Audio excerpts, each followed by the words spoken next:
Buenas tardes, muchas gracias por acompañarnos. Continuamos hoy con una nueva edición del conocido ciclo en esta casa Más que Musas, dedicado a la mujer en la cultura. Han pasado por aquí personas destacadas del activismo cultural de la isla y fuera de la isla, referencias también nacionales e internacionales, con temáticas muy variadas y sobre todo con biografías imponentes, ¿no? que han sido para nosotros también pues, referente para la actividad cultural que desarrollamos en la Consejería y también en esta Casa Museo, y para la visión y la misión del Museo León y Castillo aquí en el municipio de Telde. Pero hoy, permítame que para mí sea un momento más que especial por la persona que nos acompaña, por la gran mujer que nos acompaña, Pino Sosa, fundadora y presidenta de la Asociación de Memoria Histórica del municipio de Arucas. Una mujer batalladora, como decimos por aquí, por el norte de la isla, incansable, un referente para todas las mujeres y para todas las personas que luchan, pues, sobre todo por los derechos humanos, por la justicia social, ¿no?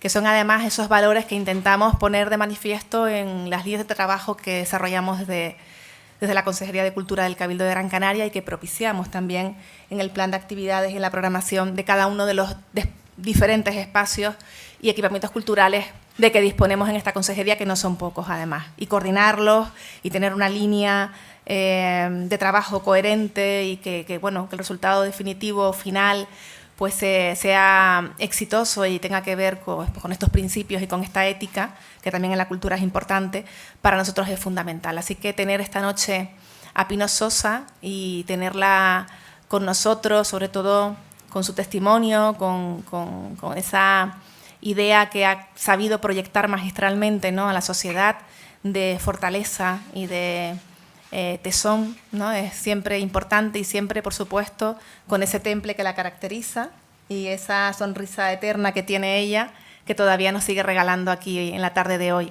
Así que, bueno, Carmen Delia, sin más, quiero agradecer también que estés acompañándonos, hace tiempo que no nos veíamos, que seas tú la que vaya a dirigir esta tarde la entrevista. Y a Pino, pues solo tengo en la retina a Pino, nunca mejor dicho, aquel momento en el que por fin se le daba sepultura a tu padre, entre otros muchos, ¿no?, en Arucas, y que fue uno de los momentos más emotivos y en los que más he llorado en mi vida. Y bueno, solo ya por eso vale la pena cualquier esfuerzo. Así que gracias por acompañarnos, gracias a las dos, y les dejo con el público. Buenas tardes.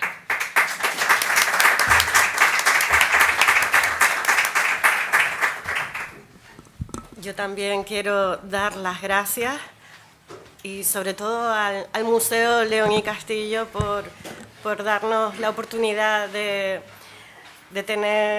contar con unas mujeres valiosas que son un referente en la construcción de la sociedad y la cultura canaria. Y hoy, en este caso, tenemos a una auténtica heroína. Se dice que una persona se mide por la talla de su enemigo. El de Pino Sosa es invisible, pero enorme. Es el gigantesco manto de silencio consensuado por la izquierda y la derecha durante la transición española en el denominado Pacto del Olvido. El objetivo de aquel acuerdo era cerrar las heridas de la guerra civil, pero sin embargo, aquel silencio solo impidió que cicatrizaran. Esta mujer, que no pudo conocer a su padre porque se le llevaron el 18 de marzo de 1937, cuando ella era solo un bebé de poco más de un mes, lleva toda su vida luchando contra ese mutismo impuesto para camuflar los crímenes cometidos por la Falange y borrar de la memoria a sus víctimas. Una amnistía que, con la excusa de la reconciliación nacional, condenó nuevamente a los asesinados, sentenciándolos al olvido. Pero lo personal es político, y con su madre al borde de la muerte, Pino Sosa le prometió que no pararía hasta encontrar a su padre. Una promesa que extendió a todas esas familias canarias a las que con aquellos crímenes silenciados se les arrebató el pan y la sal.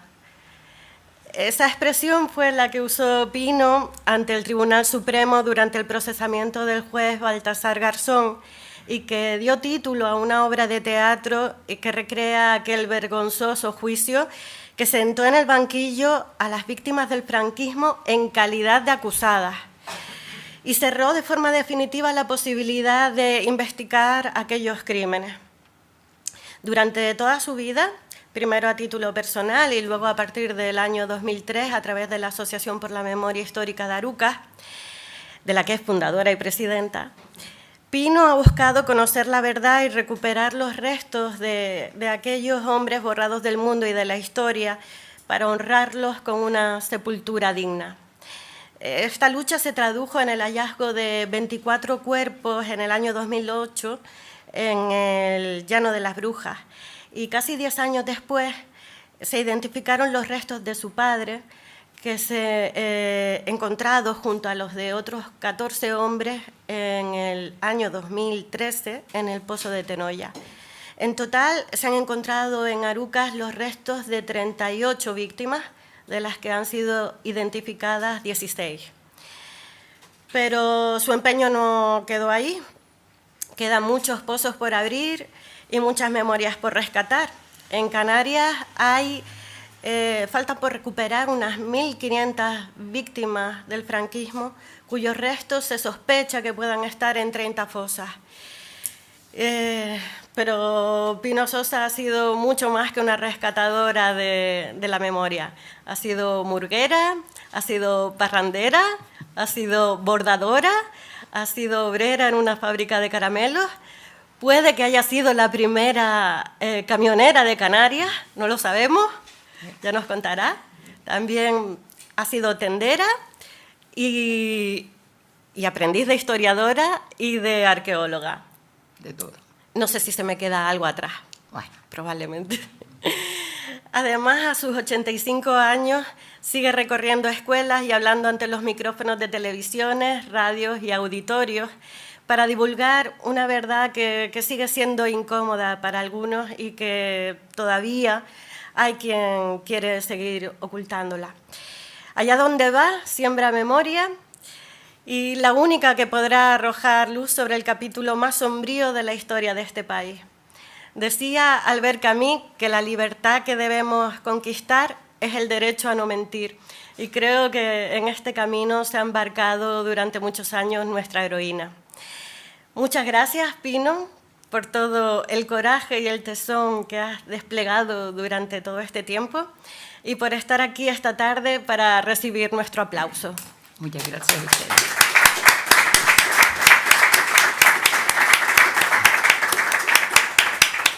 No sé si he dicho algo mal. Un poquito. Seguro. Déjeme en un pañuelo porque soy una llorona. Lo tengo. Me han avisado, sí, pero no pensé que se fuera a emocionar. Sí, sí. Para tenerlo preparado. Yo siempre voy preparada por si acaso. Bueno, no sé si me he equivocado en algo de lo que he dicho o me he quedado corta. Te quedaste corta. Vale, pues ahora me va a explicar porque realmente es mucho lo que quiero saber sobre usted. Empezamos por el principio. ¿Por dónde empieza? ¿Cuándo se dio cuenta de que la ausencia de su padre no era normal? ¿Le hablaban de él de niña? ¿Qué supo de su padre? La ausencia la encontré yo desde los 2 añitos que preguntaba ¿dónde está mi padre? Y todo, un silencio. Se lo preguntaba a mi abuelito y lo que contestaba eran lágrimas. Se lo preguntaba a mi madre y lo mismo. Mi abuelito decía, deja eso, mi niño. Yo seguía, ¿dónde está mi padre? Y cuando llegaba algún hombre a casa que no lo conocía, o incluso con mis tíos que no los había visto, ¿tú eres mi padre? ¿Tú eres mi padre? Siempre, esa era la pregunta que siempre le hacía. No, yo no soy tu padre. Yo lo busco. Y siempre ha sido así. Yo lo busco. Y se lo decía a mi madre, yo lo busco. ¿Dónde lo vas a buscar, mi niña? Yo lo busco. Qué duro. Todos los niños tenían padre y yo llevaba la figura de mi padre, la llevaba de menos. Y el año pasado, en virtud de la Ley de Memoria Democrática, se le declaró víctima del franquismo. ¿Notó esa violencia durante su infancia y su juventud? sí noté éramos rojos. Y en las conversaciones y en las visitas y todo, esos son rojos. A mí y a mis hermanos y a los demás compañeros que se habían llevado sus padres. Siempre era la palabra esa. Nosotros nos mirábamos rojos, pero nada, en nuestra inocencia, pero siempre buscando a ver dónde estaba.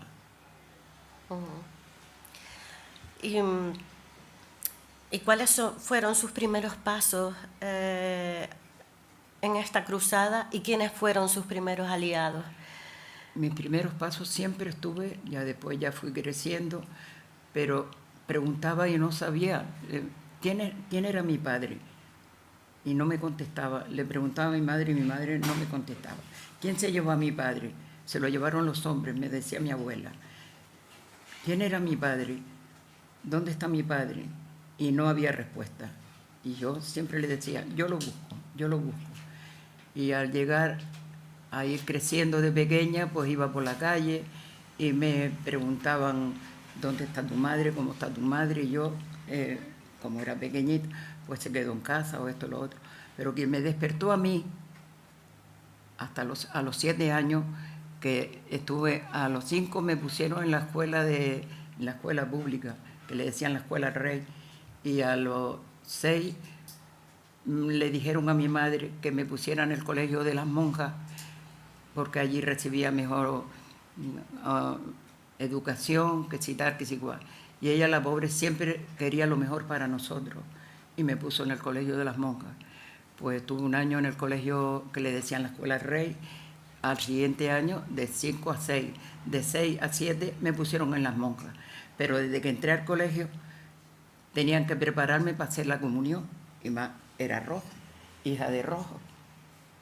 Pues nada, estuve enseñaron el catecismo, las monjas, y cuando tenía 7 años fuimos a la iglesia a que el cura nos examinara a ver si estábamos preparados para hacer la comunión, con el catecismo, en fin, todo lo que ellos nos enseñaban. Y cuando el cura nos puso así en una media luna, don Francisco Hidalgo, nos puso así en un semicírculo y empezó, ¿tú de dónde eres? ¿Y tú de dónde eres? Y los niños le decían, pues mira, yo soy de Cardones, yo de Aruca, yo de los pueblecitos que tenían Aruca. Y cuando llegó a mí, ¿y tú de dónde eres? Digo, yo soy de Las Chorreras, yo muy ufana, yo con mi barrio, yo soy de Las Chorreras. Y dice, ah, tú eres de los comunistas de Las Chorreras. Yo me quedé parada, los chiquillos empezaron a reírse, yo no sabía lo que era ni comunista ni nada. Cuando llegué a casa, mi madre enseguida, ¿qué te fue? ¿Te examinaron? Sí, mamá. Mamá, ¿y qué quiere decir la palabra comunista? ¿Quién te ha dicho a ti eso? Digo, yo por si acaso la alpargata empezara a hablar. Digo, que no, mamá, espere, que fue el cura de sinvergüenza, padre de armas de fuego, criminal, bandido. Yo, pues mamá, asustaba eso decirle a un cura, que los curas nos tenían, que si el demonio, que si el diablo, que si los infiernos. Y eso diciéndolo a un cura, yo me atemoricé, pero mamá dice, no, tú no tienes nada que ver, sinvergüenza. Se lo dijo a mi abuela, a mi tía y todo. El sinvergüenza del cura, mira tú lo que le dijo. Yo me quedé así, digo, bah, algo hay aquí. Algo hay aquí. O sea, que desde su infancia notó... Fue la primera vez que a mí me dijeron, cuando me dijo eso, después ya yo estaba al tanto, nos metíamos en medio de las conversaciones de las señoras, iban a casa, o mi madre iba a las casas de las demás, vestidas de negro, porque ya iban vestidas de negro, y se ponían a hablar, y nosotros nos metíamos en medio de ellas para ver lo que ellas hablaban, y nos decía, se acabó la conversación, hay ropa tendida, y a nosotros nos daba tanto coraje. Y así siguió transcurriendo el tiempo, y cuando veníamos, que teníamos que venir a Las Palmas a mirarnos por la pantalla, porque ya había mucha hambruna, había mucha tuberculosis, y les obligaban a los niños a venir a Las Palmas, a la Cruz Roja, a mirarnos por la pantalla, por si acaso tuviésemos tuberculosis. Veníamos caminando, no venía una mujer sola, venían 3 o 4 mujeres, como decimos los canarios, unas hartas de chiquillos para traerlos a Las Palmas. Y veníamos andando por la piconera, por donde estaba el pozo. Y ellas nos decían, siéntense aquí, que ahora venimos nosotros. Y nosotros las veíamos que cogía una margarita silvestre y se alejaba. Y cuando regresaban llorando. Y no tenían las flores. ¿Y dónde están? ¿Dónde fueron? La pregunta nuestra. Pero ya después, cuando ya eso me dijo el cura, nos pusimos de acuerdo 3 o 4. Y cuando ellas vayan allí a las flores, vamos nosotros tras de ellos. Pues así fue. Las madres, quédense ahí, no, vamos con que se queden ahí. Y nosotros no, nos pusimos fuertes hasta que llegamos a ver la boca al pozo. En el llano de la Bruja. En el llano de la Bruja. Y allí ya después esto iba caminando 7 años, 8 años y así, y ya salíamos, a veces andábamos por ahí porque no nos alejábamos mucho de la casa, pero a veces nos alejábamos y nos acercábamos allí, pero nos daba miedo aquella boca abierta. Porque en el año 40, 50 y pico fue cuando se taparon los pozos esos. Usted, algo que se me olvidó comentar es que creo que se me olvidó, también fue concejala y cuando tenía hace 40 años en el ayuntamiento planteó a sus compañeros de la corporación la posibilidad de abrir los pozos del olvido. ¿Cómo fue esa experiencia? ¿Cómo fue el paso por la política? ¿Y encontró apoyo en sus compañeros del ayuntamiento? En el ayuntamiento, en aquel momento, no. En aquel momento hasta todos tenían miedo, porque lo primero que me dijo el alcalde, pero tú estás loca, cuando me llamó a la oficina, al despacho, y dice, pero tú estás loca, tú sabes lo que has dicho. Yo digo, te lo dije allí y te lo digo aquí. Quiero que se abran los pozos donde tiraron a esos demócratas, entre ellos a mi padre. Dice, pero si es que, pero tú no... Digo, que sigo, esto fue en el 87. Digo, yo sigo adelante, yo busco a esos demócratas, ahora, más tarde, y seguí ya buscando los que sabía que faltaba, ya los tenía localizados. Y en el ayuntamiento, entonces, el alcalde se escandalizó. En el ayuntamiento, claro, se escandalizó un poco, pero no me dijo nada. Pero eso pasó y se quedó ahí. Ya eso salió al pueblo, mira lo que ha dicho Pino en un pleno, ¿qué tal? Y ya me encontraba la gente por la calle, qué bien, me daban un beso y me abrazaban. Me decían, qué bien, qué fuerte. Y tú no tienes miedo, digo, ¿miedo a qué? Todo era, y tú no tienes miedo, ¿a qué? ¿A qué tengo miedo? ¿Por qué tengo que tener miedo? Si ha pasado eso, y mucha gente no lo sabe, porque no lo sabían. Nosotros hicimos la exposición y yo quería ponerle rostro a lo que nos faltaba. Iba a pedir ayuda a las instituciones y me tomaron por loca. Eso quería preguntarle. En esos primeros pasos que dio, no sé si antes de constituir la asociación, si empezó a llamar a las puertas de los políticos y cómo fue la respuesta que recibió. No, hablaba con algún que otro político, pero cuando no había todavía constituido la asociación. Pero me decían, no toques eso. Digo, pero ¿por qué no lo toco? ¿Qué es lo que pasa? No lo toques, todavía no esto, va. Y otros me decían, olvídate. Digo, pero ¿cómo me voy a olvidar si no tengo padre? Si es que me quitaron a mi padre, que era lo que me revelaba. ¿Cómo me voy a olvidar? Y ya después, ya cuando constituí la asociación, pues lo mismo. Llamé a muchas instituciones y ya incluso me tomaron por loca. Eso no ha pasado nada. Y cuando montó la asociación en el año 2003, ¿quiénes fueron sus principales aliados? ¿Dónde encontró apoyo? Porque supongo que tuvo que ser un principio bastante duro. Bastante duro. Mira, el primer apoyo fue de los que le faltaban a sus parientes, Ujú.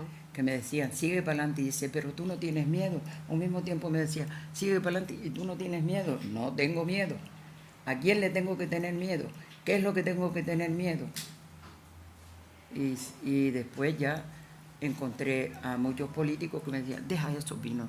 No, hasta políticos, como decimos los canarios, de alta alcurnia, hasta presidente.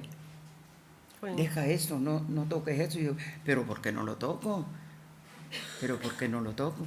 Ay, digo, todavía tienes miedo, lo pasaste tan mal. Él lo había pasado bastante mal. Pero yo seguía R que R. Y digo, yo quiero buscar a mi padre y a todos sus compañeros. Y yo sigo para adelante. Esto saldrá algún día. Y así fue. ujú. Y cuando constituyó la asociación, ¿tuvo apoyo de la Asociación de Recuperación de la Memoria Histórica Nacional? ¿O realmente fue en un momento que todo el mundo estaba organizándose para rescatar la memoria y era, bueno, vamos a intentarlo como sea? No sabíamos por dónde íbamos. La verdad es así. Y nosotros nos acogimos con Emilio Silva del Bierzo, que buscó a su abuelo. Y le llamé, estuve hablando con él, vino a Aruca, vino a dar una charla en Aruca, le comenté lo que había y entonces se lo dije, voy a constituir una asociación. Sí, él me dio los primeros pasos y entonces él fue la primera y yo la segunda. Y ya seguimos para adelante. Después se lo pedí al que hoy fue también, a Ángel Víctor, que estaba de alcalde en Aruca. Ujú. Le llevé el tollo de las firmas de todos los que me faltaba y le dije, Ángel, búscame esta gente. Y me dijo, ¿y dónde te lo busco? Vino, digo, es tu deber como alcalde. Ujú. Teníamos confianza porque éramos compañeros de partido y todo. Digo, esto quiero seguirlo adelante. Digo, pero no te preocupes. Me fui a juzgado y lo presenté también. En el juzgado, antes de los 15 días me llamaron que ellos no podían hacer nada. Digo, está bien, no se preocupe, pero a mí no me para, me voy a Madrid. Y me fui a Madrid y lo presenté en el juzgado número 17. La constitución de la asociación con las firmas Con las firmas de toda la todos gente que los quería miembros. y los que nos faltaban, los nombres y apellidos de los que nos faltaban. Ujú. Y entonces me dijeron cuando fuimos y cuando llegamos allí, dijeron, dice, el juez Garzón está ahí. Digo, parece que me lo pusieron delante. Yo siempre creía, digo, esto no se puede esconder. Y como no se puede esconder, esto tiene que salir adelante. Dice, el juez Garzón está ahí. Y entonces entramos a juzgado, que como digo yo, me hicieron más fotos que si había matado a media docena de gente, que si fotos por un lado, por otro, todo fuera, cacheándome. Y cuando me lo encontré a él, digo, señor juez, dice, dígame, digo, usted está defendiendo los de Argentina y no defiende los de Canarias. Dice, se me quedó serio y dice, de Canarias no me han dicho que me ha faltado. Digo, pues tome, le llevaba el tollo así, tome. Y empezó a mirar, dice, esto lo puedo defender yo todo. Digo, pues defiéndalo. Y ahí fue cuando empezó, que después ya... Bueno, tocaremos ese tema también, pero quería volver a las asociaciones donde tú quieras. Que surgieron en aquella época, en el año 2003. Y como dicen que estamos vivos mientras nos recuerden, me gustaría recordar a una persona fallecida, a Aralda Rodríguez, de la Asociación para la Recuperación de la Memoria Histórica de La Palma.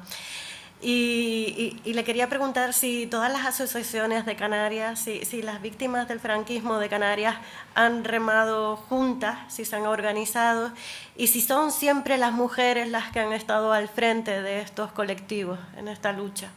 Pues sí, Aralda me llamó de que se había enterado porque tiene una hija periodista y se enteró de lo que yo estaba haciendo y que había pedido audiencia a Adán Martín, porque ella estaba en el Parlamento, la hija estaba en el Parlamento de periodistas, y nos llamamos, hablamos y nos reunimos, y ella, nosotros fuimos a constituir la asociación de ella también.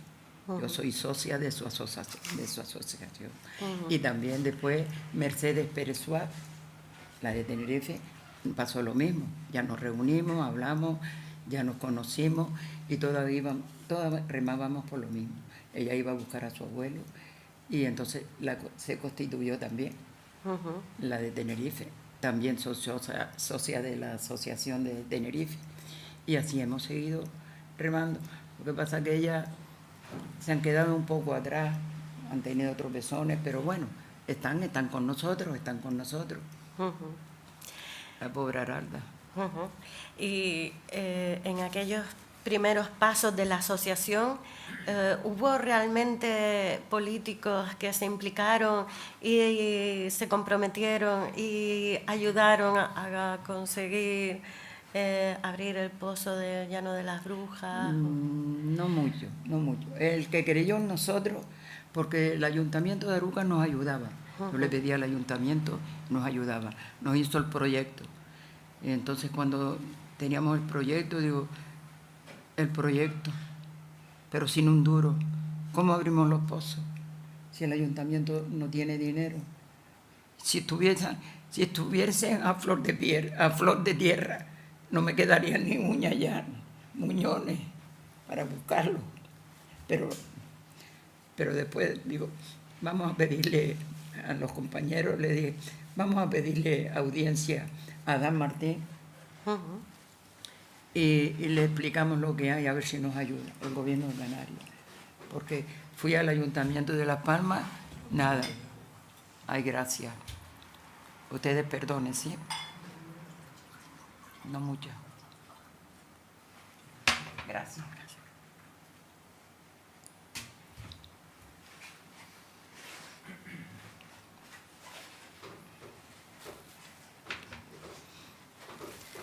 Sí, estaba diciendo que entonces pidió ayuda a Adán Martín. Fuimos a Adán Martín, en paz descanse, y bueno, vino a Las Palmas y nosotros pedimos audiencia y fuimos, le llevé el dossier y le dije, esto es lo que nos pasa.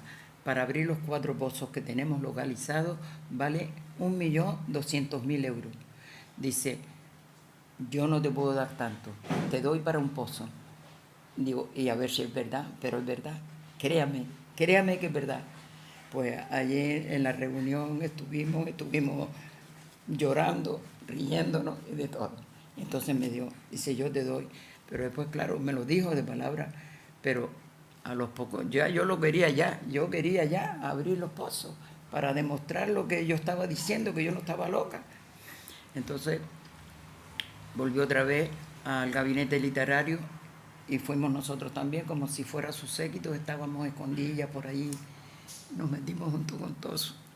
Y cuando nos vio, nos llamó.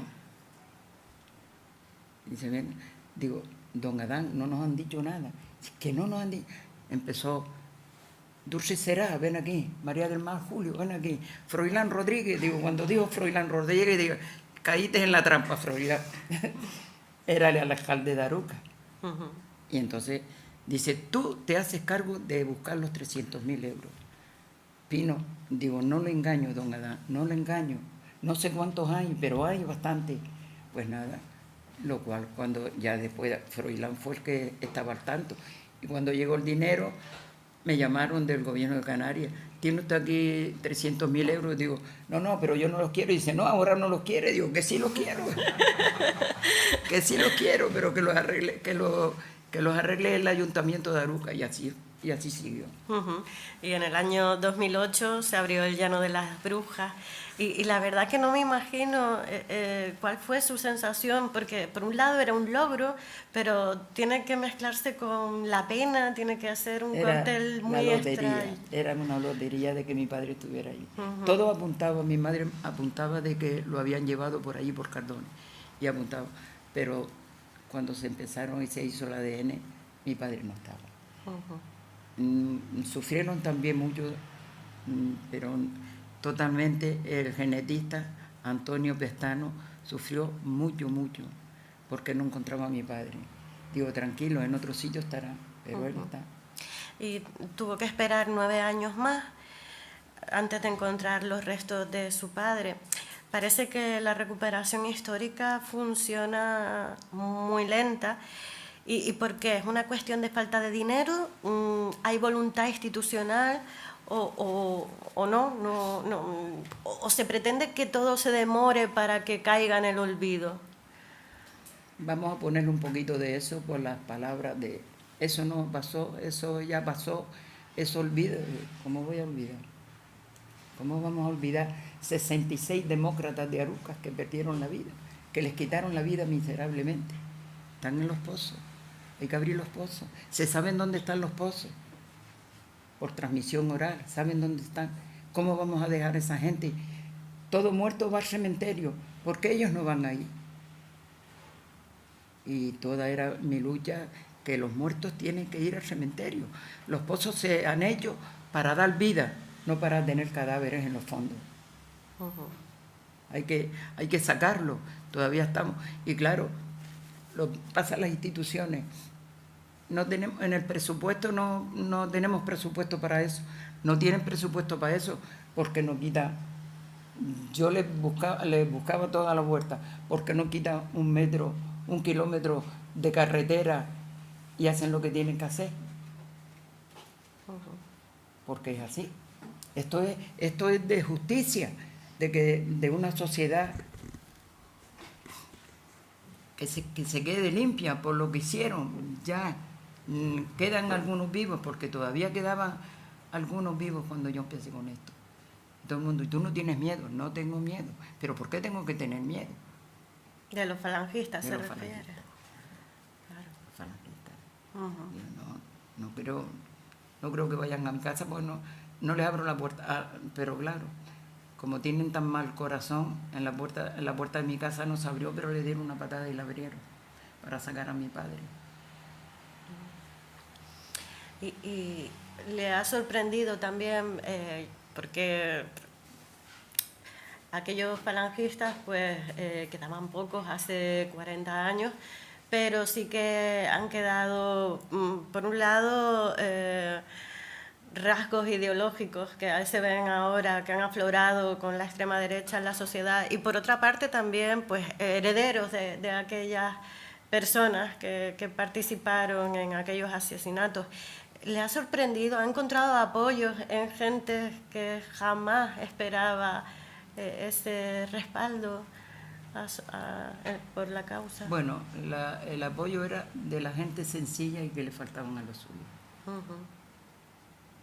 La gente sencilla, porque ellos hicieron lo que hicieron. Lo que sí me decía, di los nombres. Digo, no digo los nombres porque yo he convivido con los hijos de esos criminales. Y ellos no sé si lo sabrán o no lo sabrán. Si lo saben, que me lo digan. Mira, me da pena de que mi familia hiciera eso, pero ninguno se ha atrevido. ¿A quién le digo? A la iglesia, a los falangistas, a los que sin ser falangistas hicieron lo que hicieron. ¿A quién? ¿A quién le pido responsabilidad? No. ¿Quién es capaz de decir fui yo? Y los hijos pues no tienen culpa. He comido con ellos, he jugado con ellos, con los hijos de los criminales, porque yo he jugado con las hijas. Después ya de mayor ya sabía que su padre era un criminal, ya de señorita, ya de grande, ya y hablábamos y estábamos en el colegio juntas, discriminadas, yo. Porque tenemos una foto, no porque te lo estoy diciendo ahora, ni lo digo,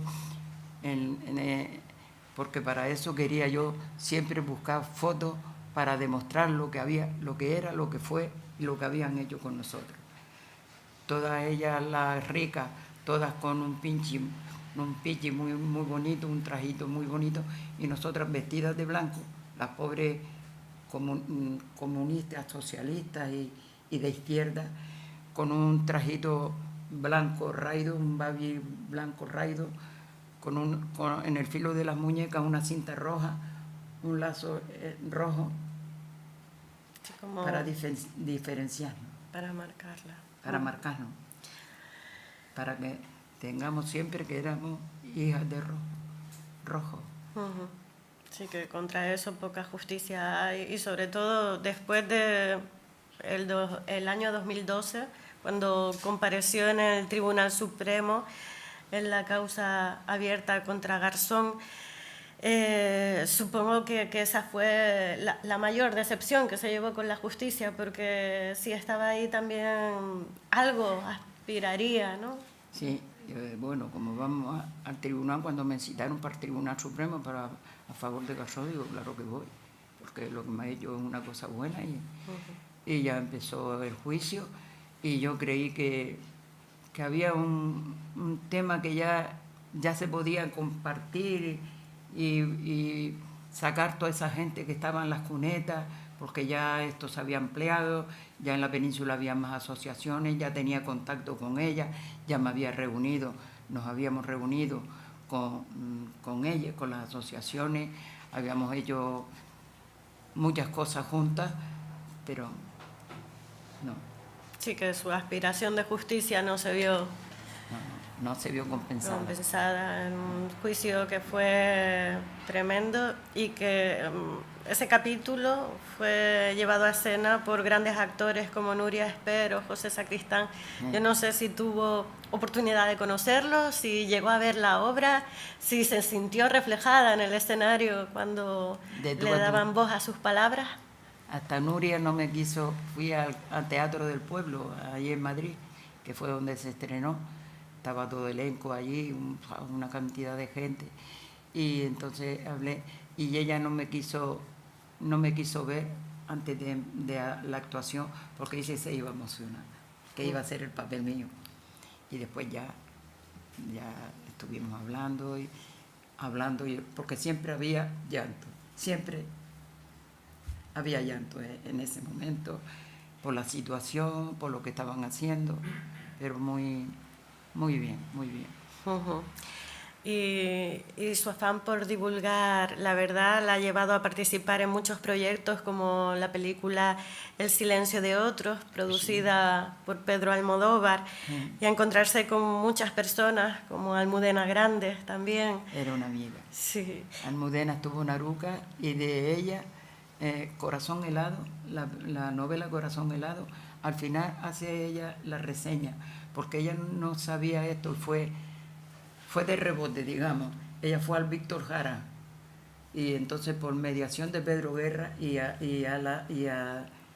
la hermana Belén Guerra hicieron unas conferencias allá en la granja de San Ildefonso y nos invitaron a nosotros, a Pedro con el Canario también, pues mira tú. Pues entonces Almudena fue a Aruca y me conoció en el Víctor Jara y fue a Aruca y vio la exposición. Uh-huh. Dice, tengo aparcada la novela Corazón Helado, lo tengo aparcado hace 2 años y ya tengo el final contigo. Y esta lucha le ha permitido conocer a muchas personas lindas, sí. como Almudena. Y otras muchas personas que también la abogada de las Madres de Mayo, uh-huh. también, y mucha gente como yo, buscando lo suyo y unidos en esta desgracia que... Uh-huh.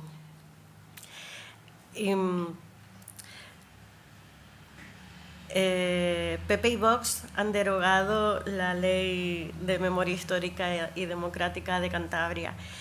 ¿Le da miedo que se vayan a producir retrocesos legales o cree que la recuperación de la memoria histórica es un proceso imparable? Yo creo que es imparable. Hay mucha gente ya concienciada de lo que ha ocurrido y que han abierto la boca porque todos tenían miedo de hablar. Ya cuando empecé yo a hablar y empecé a decir esto, ya la gente empezó a hablar, a comentar de su familia, su misma familia. Mira, a mi padre le hicieron esto, a mi tío. Y ya empezaron a hablar, como digo yo, empezaron a abrir boca y ya a comentar, a decir testimonio. y yo creo que esto es imparable. Y ya los chicos, con el trabajo que hemos hecho de colegio, hay muchos chicos implicados en esto, porque antes decía, ¿y esto pasó aquí? Esto pasó, sí, mi niño, esto pasó aquí. Y yo les comento lo que me pasó a mí, desde pequeña y todo, mi trayectoria luchando por esto. Y yo creo que se ha creado una semilla ahí que, aunque por otro lado resuellan otros temas que son muy, muy lamentables, muy lamentables. Y en ese sentido, porque usted va a las escuelas y tiene trato con ellos, yo no sé si tienen conocimiento de lo que supuso el franquismo y si le preocupa a usted ese tipo de desmemoria. ¿Cree que se está educando, eludiendo este capítulo de la historia española? O cuando llega a los centros educativos nota que los chicos saben de qué está hablando. Ya los chicos saben de qué está hablando, sus profesores ya le han anticipado, porque yo siempre he luchado, lo que me dieron de la medalla de Canarias, lo dije en el auditorio, lo dije también en el Pérez Galdós, cuando me dieron otro título del Cabildo, que se ponga en los libros de texto. Es mi lucha. Que ya de los reyes católicos, de los reyes godos y visigodos y de los ríos de España, ya lo sabemos. Ahora queremos saber de las cuevas y los barrancos de Canarias y los pozos. Y ya hay un atisbo de que lo van a poner en los libros de texto. Algunas sembrancillas, pero los chicos ponen mucha atención y algunos que saltan. Me llevé una sorpresa muy grande el año pasado. Iba con mi compañera a dar una charla en un colegio. Y cuando dando la charla, los chiquillos, todos, uno llorando, todos los pobres, claro. Dice, mi abuelo fue un criminal. Yo me quedé hecha polvo. Digo, ¿tu abuelo? Dice, sí. No pude contestarle. Claro, ¿qué le ibas a decir? Me quedé trastocada, digo. ¿Y esto? Pero nada, otros niños ponen empeño, ponen en que quieren saber y ya se ve un poquito de semilla ahí que esto va caminando. Y la nueva ley de memoria histórica abre la puerta a indagar los crímenes de la dictadura que la ley de amnistía impedía perseguir. Confía en que algún día se consiga y no será demasiado tarde, porque ya hablar de justicia cuando estamos hablando de cosas como la que le hicieron a usted en el colegio, sí, de marcarla, pues no sé hasta qué punto tiene sentido pasado tantos años. ¿Cómo ve este asunto usted? Ya vamos a hablar claro, los criminales ya pocos quedan. Quedarán algunos y tendrán esa misma idea, porque lo han mamado en su familia. Otros no lo habrán dicho. Yo, un consejero del Cabildo, cuando quise declarar los pozos VIP, el nieto del que se llevó a mi padre me los declaró VIP. Y me dijo, ¿y tú qué haces aquí? Cuando fui, quise hablar con el consejero y cuando me vio, porque teníamos mucha amistad, mi hijo era amigo de él, y cuando me dijo, ¿y tú qué haces aquí? Vino, digo, nada, soy la presidenta y quiero que me declare bien estos pozos, ¿y tú a quién tienes? Digo, a mi padre. Se sorprendió y dice, nunca habíamos hablado de eso. Digo, no era el momento. Dice, pues quiero hablar contigo, quiero sentarme contigo para hablar. Digo, cuando tú quieras, yo estoy aquí después. Pero no ha llegado ese momento. ¿No ha llegado ese momento? No ha llegado ese momento. No lo hablaron, pero contribuyó él a que sí, me lo declaró, pero rapidísimo. Me lo declaró bien por la amistad que teníamos y eso fue. Y sin embargo, cuando fuimos a abrir el pozo, que estaba Bravo de Laguna, las pasé canutas como dicen los canarios, porque iba y que no había dinero, que esto. Digo, pero de los remanentes que quedan me va a dar usted, me lo va dando poco a poco. Digo, que no, se lo pido así poco a poco, pero es de ley, es de justicia, es de ustedes, los demócratas, los políticos, que tienen que limpiar esta lacra que, pues, sí, vamos a ver, y poco a poco. Sin embargo, otros políticos, por ejemplo, como Larry Álvarez, eso me ayudó. Bueno, ese cada momento, cada tercer día iba al pozo a ver si aparecía, y otros políticos, pero otros muchos. Y en ese sentido le sorprendió gente de izquierda que supuestamente tenía que apoyar a la causa, que ante un asunto como este se echaba para atrás. Claro, y claro, digo, pero vamos a ver, esto sucedió, se equivocaron, que el primero que se equivocó, que yo no digo nombres de ninguno, porque ya me lo han dicho, no, di los nombres de los criminales, no, yo tengo mi lista de los criminales. El primero que está en la punta arriba, porque fue el culpable de todo, es el cura, es don Francisco Hidalgo, el cura chico, nombrado cura chico por Aruca. Le decían el cura chico, pues habían dos curas, uno más grande y otro más chico. La gente le dijo el cura chico. Digo, ese sí, ese fue el que tuvo la culpa, que los confesó, para después lo que hicieron, la barbarie que hicieron. Y como yo quería ir en las listas del PSOE, en aquel entonces, mi madre estaba muy preocupada. Me decía, ¿cómo vas a ir? Digo, sí, mamá, sí voy. Y ella, ay, Dios mío, que me falta uno. Pero nada, R que R, y fui en las listas del PSOE. Pero ella, ¿qué hizo? Antes de yo ser concejal, se fue al obispado que yo un día estaba en casa, me dice, mañana voy a ir a Las Palmas. Digo, vale, como mis hermanos vivían en Las Palmas, vale, se fue. Al segundo día, cuando regresó, venía llorando, de haber llorado, la vi triste, que le había pasado. Mamá, ¿qué pasa? ¿Qué pasa a la familia? Mamá, no pasa nada, ya te diré. Se tranquilizó. Cuando se tranquilizó, le dije, mamá, ¿qué ha pasado? Dice, que fui a ver al cura chico.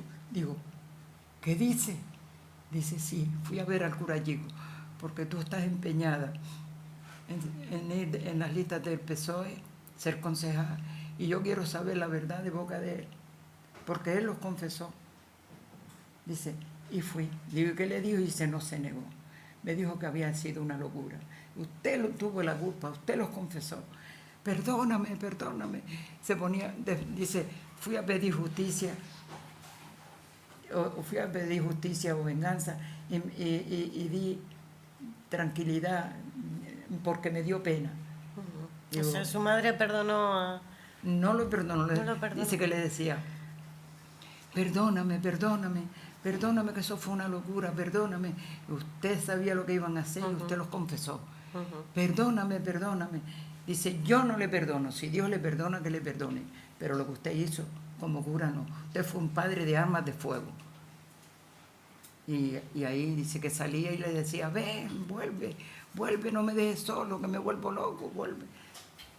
O sea, que vivió su infierno durante toda su vida por haber sido cómplice. Claro, porque cuando le dije, siéntate aquí, le dijo que era de Aruca, y después le preguntó, dice, ¿y de dónde eres? Le dijo de dónde era, dice, de Las Chorreras, y dice que pegó un tirón. Dice, sí, yo soy la mujer de fulano de José Sosa Deni, y quiero saber dónde lo tiraron, en qué pozo lo tiraron para darle sepultura. Así que se volvió loco. Y la mentira también con la que se intentó ocultar ese crimen, diciendo que su padre se había ido. Sí. Hubo muchísimas mentiras de ese tipo, supongo, para ocultar los asesinatos. Supongo que habrá habido historias de todo tipo en ese sentido. Muchas personas fueron a pedir a ver dónde estaban muchas mujeres y madres y hijas y hermanas, y la respuesta era que después los hacían malos padres y malos hermanos. Se habían ido en un barco francés. O sea, que la mentira era prácticamente la misma para todos. Para todo. Para todo. Cuando yo digo esto que me dijeron, dice sí, hay gente que lo ha dicho, hay gente. Es que lo decía, se fueron en un barco francés. Y quedan todavía muchas víctimas por encontrar. ¿Confía en que la lucha siga y está avanzando ahora esa búsqueda y ese proceso para rescatar esos cuerpos, o está todo atascado? ¿Cómo lo está viendo? Estamos luchando por eso. Ahora tenemos un pequeño parón, tenemos unos problemas en la sede, pero y tengo ya visitas de colegio que tengo que ir, pero él sigue en marcha. Tenemos un secretario que es una hormiguita, está todo el día, y ya nos han dicho de otro pozo, en otro sitio, y ahí estamos. Todavía falta abrir el de la vuelta del francés, que ya hemos hecho con el Cabildo, hemos estado hablando con el Cabildo, y la cima de Jinama, no nos olvidemos de la cima de Jinama, que ya se han bajado a la cima, se ha hecho unas prospecciones, y en este pozo que vamos a abrir, que es la vuelta del francés, ya nos han dicho del ayuntamiento que se va a empezar a trabajar. Así que, y si ellos no hacen nada, yo estaré ahí dando el coñazo. ¿Y es optimista respecto a que las nuevas generaciones tomen el testigo y sigan dando el coñazo? Yo creo que sí. Se ha trabajado, hay mucha gente joven que ha visto la historia, porque van por la sede, muchos colegios han ido por la sede, y yo, como te digo, voy a los colegios, y sí, hay una buena simiente ya preparada para la lucha de esto. Pues yo me quedo con ese mensaje positivo y optimista. Sí, yo creo que sí. Y si lo dice Pino, será verdad, porque lleva muchos años. Yo creo que sí, que todavía tengo empuje para dar el coñazo a los políticos y que abran los pozos y las cimas, que estamos en ello, en la cima, que ya te digo que se ha bajado a la cima, se ha hecho una prospección, y se ha buscado.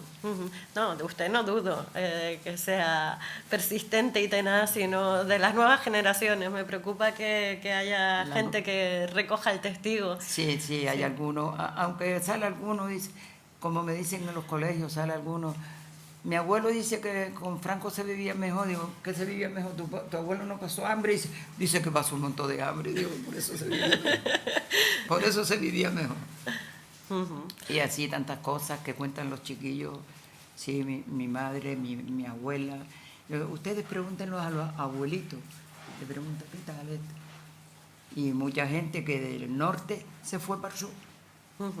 Porque tenemos familia del norte, en el sur, huyendo de las cabecinas, como se suele decir. Sí, que las cabecinas fue en el norte. Fue tremenda. Y en Tenerife también fue mucho mayor. Pero ahí Mercedes está luchando mucho, y siempre me dice, tú has luchado mucho y has compensado. Digo, sí, yo he tenido suerte, he tenido gente a mi lado, y yo porque no me paro. Me cerraron muchas puertas, pero otras las tuve que abrir con mis derechos. ¿Y en Tenerife qué ocurre? ¿Que hay más reticencia? Más reticencia. No han quitado, todavía quedan un montón de calles, y aquí en Canarias quedan pocas calles de esos criminales y de esas cosas. En Arucas también había, y poco a poco ya creo que no queda ninguno. Valgan verdades, estamos en la tesitura de los caídos, la calle Los Caídos. Me dicen, no, pero esos son los caídos. Digo, no, ustedes dicen los caídos, y esa calle se puso cuando los caídos. Así que ustedes no pensaron en los otros caídos, esa calle fuera.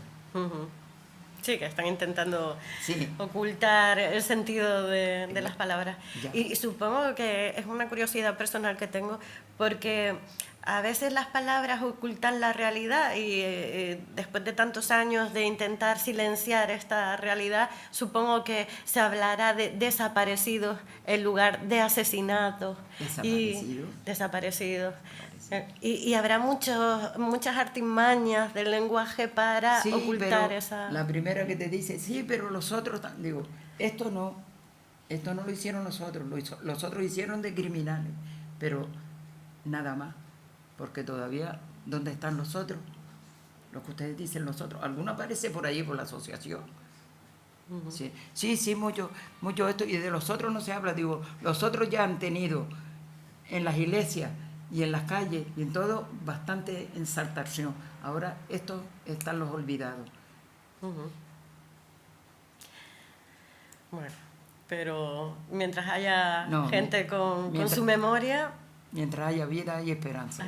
Yo espero de que se abra la cima, que se abran el pozo de la Vuelta del Francés y el otro que queda, porque sí, porque es de justicia y nada más.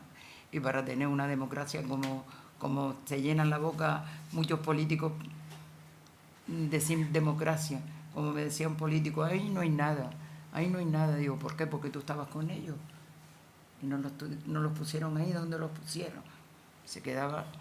Y cuando salieron los del Llano La Bruja, que estaba él todavía de alcalde, le dije, ¿qué te parece? No había nadie, y habían 24. Si llegan a ver, caramba, eso fue un desastre. Digo, fue un desastre. Ahora, porque antes me decías que estaba loca, que eso no había existido. Sí, que se habrá encontrado mucha gente que le habrá intentado frenar en su camino. Pero bueno, se ha conseguido y esperemos que se siga consiguiendo y sobre todo que no caigan en el olvido. Que no caigan en el olvido. Eso es lo que yo no quiero, que no caigan en el olvido. Yo no sé si hay alguien que quiera formular alguna pregunta aquí a Pino Sosa aprovechando la ocasión o no. A mí me gustaría solamente, buenas noches, destacar una cuestión importante que considero. Pino, aparte de toda esa trayectoria... Gracias, sí. Buenas noches. Quería plantear una reflexión, ¿no? Como socio de la Asociación de la Memoria. Todo ese bagaje de Pino en la vida, de ejemplo de mujer, reivindicadora, ¿no? y activista, está compaginado con una familia sólida, ¿no? Un marido, 2 hijos, una hija. Entonces, destacar esa labor, ¿no? De que ha sido una mujer completa, ¿no? 100%, ¿no? Y que seguro que seguiremos aprendiendo de ella, ¿no? Y la sociedad tiene que aprender de ella. Y la historia contemporánea de Canarias tendrá que tenerla en su archivo. Y Pino, una pregunta. Ahora, hablando de la historia contemporánea de Canarias, ¿cree que ha habido una suficiente atención a este asunto, que los historiadores se han volcado en conocer lo que pasó, o sigue habiendo muchas lagunas y mucho desconocimiento en todo lo que ocurrió en Canarias durante aquellos años? Todavía. Hay mucha ignorancia, como le digo yo, perdona que después me trate, de no hurgar y de no saber la historia verdadera de qué le ocurrió a esa gente. ¿Por qué faltaron tanto? ¿Y dónde están? ¿Por algún sitio? Los que están en los pozos están en los pozos, los que están en la cima están en la cima, pero los que están en el mar, que es la mayor fosa de Canarias, porque primero los tiraban por la mar Fea y después la mar los echaba afuera, después los cogieron y les ponían potalas dentro de un saco, y los tiraban en alta mar. Esa es la verdadera fosa que hay. En el mar, sí que tiene que haber muchísimo. En el mar. Y sí que hubo una generación de historiadores que se centraron mucho en este tema, pero no sé si han continuado y han retomado el testigo otras nuevas generaciones de historiadores. Como fue la primera memoria histórica que fue muy light, que nosotros protestamos total, que fuimos a Madrid con María Fernández de la Vega y con Zapatero, fuimos a protestar cuando se hizo y después volvió otra vez y se puso. Pues con ellos ha pasado lo mismo, había que darles un repaso para la historia, para que cuenten bien la historia. A ver si se animan en las facultades de historia y a ver si los nuevos doctores se ponen las pilas y hacen sus tesis. Nosotros tenemos mucha amistad con Sergio Millares Cantero, que él siempre nos lleva del brazo, como el otro que dice, porque él se enteró de muchas cosas con nosotros. Y fotos y cosas que nosotros teníamos de los que nos faltaban y todo. Él está siempre con nosotros. Pues ojalá haya muchos más historiadores por venir, sí, que se ocupen de este tema. Él se ha implicado mucho. Él se ha implicado mucho. Y ahí vamos. No bueno, sé si... lo dicho, si quieren preguntar alguna cosa que se les quede. Bueno, pues parece que no.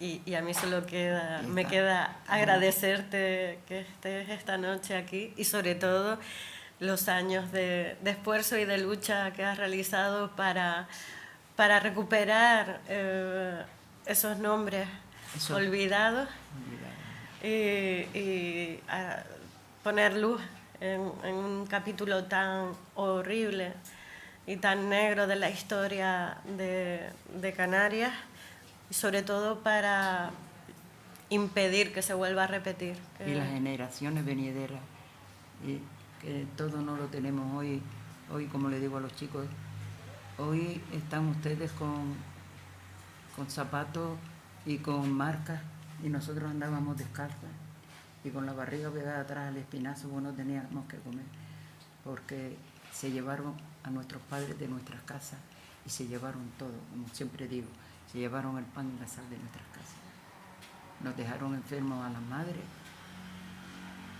los niños sin estudio, que es lo que porque al quitar cuando recogieron a todos, pues recogieron también a los profesores, a los maestros, que también los pusieron presos, y tampoco podían enseñarle nada a los niños, porque lo que querían era eso, que fuéramos unos burros, unos ignorantes, que no supiéramos nada.